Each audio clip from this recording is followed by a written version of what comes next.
And I'll say, what really makes you happy? What do you love doing? And they'll tell me, what their interest is. And I'll say, well, then find a job that focuses on that interest, and then you'll never work a day in your life. Because if you find your mission and your purpose, then it just fulfills you so greatly. That's advice Inez Tenenbaum frequently gives young people as they pursue careers. At a young age, she found her own mission. I learned early on in life that service was joy. And I had this poem that I always quoted by Tagore, who was the poet laureate of India and won the Nobel Peace Prize. And it summed up my really vision of service. And it said, I slept and dreamt that life was joy. I awoke and I saw that life was service. I acted and behold, service was joy. So it was always a joy to serve to me. Her service has focused on children and families. She's held top leadership positions in the state and for the nation, a 2-term Superintendent of Education for South Carolina, and later she completed a 4-year term as chairman of the U.S. Consumer Product Safety Commission. She started out as a first-grade teacher. What was the turning point in your life that most affected your future success? Probably deciding to go to law school in my 30s. I had taught school, I had worked for Department of Social Services, I had been the director of research for a major committee in the House, but I always had it in the back of my mind that I needed a law degree to be a much more effective advocate. So in my 30s, I decided to leave my job and take out my state retirement, and it paid my first year of law school. But that's a big change, and that's a big challenge to totally reinvent yourself. It was very risky. My mother wasn't pleased, having been a child of the Depression, when she heard I was pulling out my state retirement to go back to law school in my 30s. And a friend of mine who was already a lawyer said, I can't believe you're doing this. You'll be 35 years old when you graduate. And I told her, I'll be 35 years old anyway. I may as well have a law degree.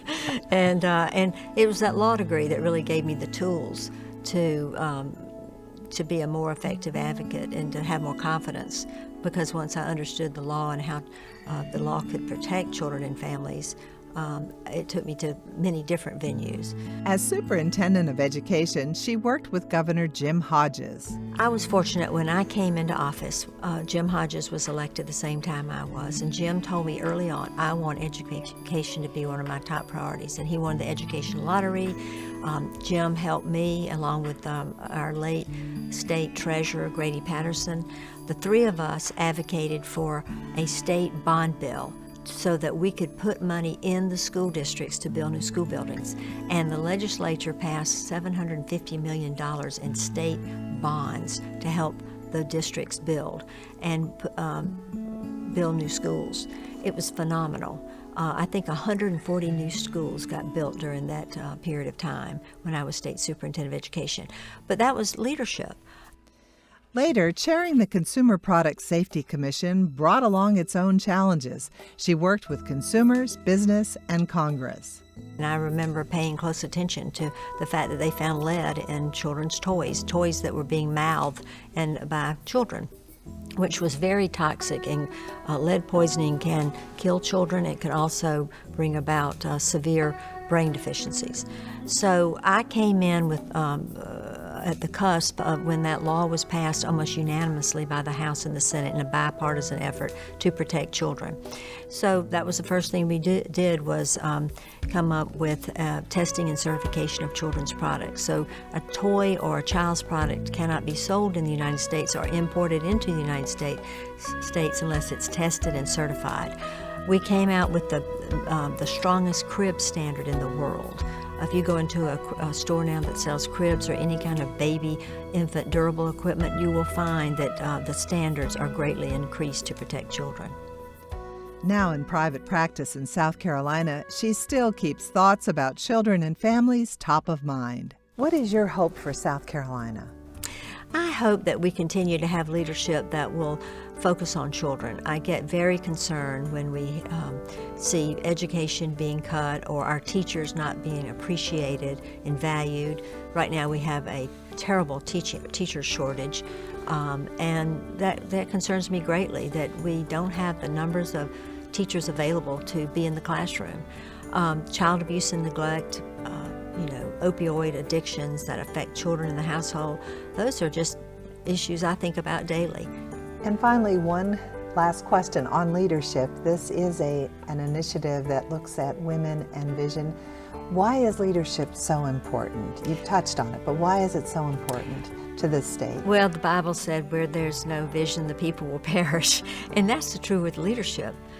If you're not as good, if you're working in a school and you have a inept principal, or if you're in a state and you don't have good leadership at the top and in the legislature, nothing gets done. So you have to have someone who has the courage to, number one, surround themselves with good people, to start the initiatives where you listen to people and have hearings and you gather information, you come up with the plan, and then you execute that plan. Leadership is everything. It is absolutely what makes state government work, the national government work, a company work, leadership or university work. It is just absolutely essential to be successful, to have good leadership skills, and not be afraid to take a risk, not be afraid to get out on a limb. You just can't do the easy thing. And I find that some people think leadership is punitive and that to be a good leader, your staff has to fear you. I've never thought that. I think it's better to be loved than feared. And because you get people who really put everything on the line if they come to work and enjoy working with you, and you give them the ability to be a leader.